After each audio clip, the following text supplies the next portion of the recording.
this is John Jeremiah Sullivan. I'm reading from a collection of essays called Pulphead, and this is the beginning of a piece titled The Final Comeback of Axl Rose.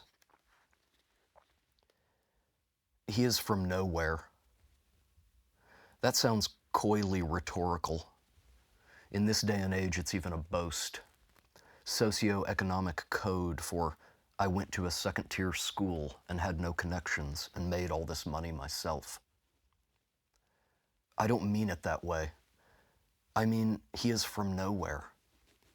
Given the relevant maps and a pointer, I know I could convince even the most exacting minds that when the vast and blood-soaked jigsaw puzzle that is this country's regional scheme coalesced into more or less its present form after the Civil War, somebody dropped a piece, which left a void, and they called the void Central Indiana. I'm not trying to say there's no there. I'm trying to say there's no there. Think about it. Get systematic on it. What's the most nowhere part of America? The Midwest, right? But once you get into the Midwest, you find that each of the different nowherenesses has laid claim to its own somewhereness. There are the lonely plains in Iowa. In Michigan, there's a Gordon Lightfoot song. Ohio has its very blandness and averageness, faintly comical to cling to. All of them have something. But now I invite you to close your eyes, and when I say Indiana, blue screen, no? And we are speaking only of Indiana generally, which includes southern Indiana, where I grew up, and northern Indiana, which touches a Great Lake. We have not even narrowed it down to central Indiana. Central Indiana, that's like, where are you? I'm nowhere. Go there. When I asked Jeff Strange, a morning rock DJ in Lafayette, how he thought about this part of the world. For instance, did he think of it as the South? After all, it's a Klan hotspot, which can be read as a somewhat desperate affectation.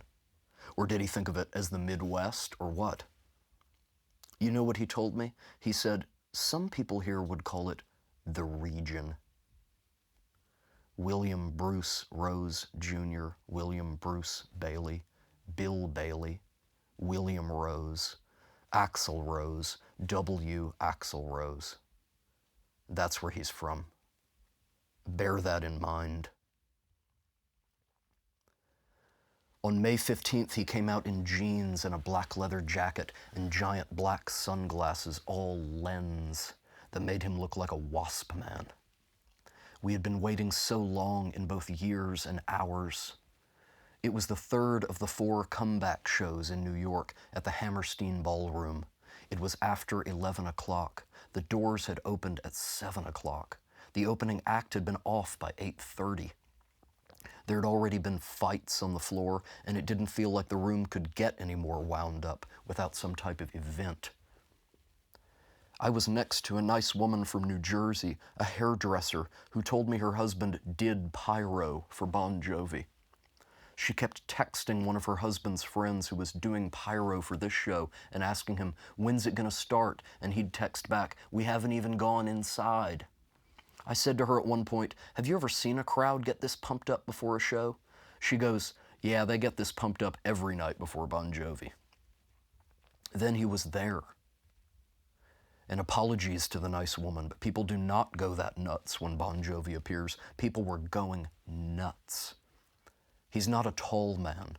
I doubt even the heels of his boots, red leather, put him over 5'10".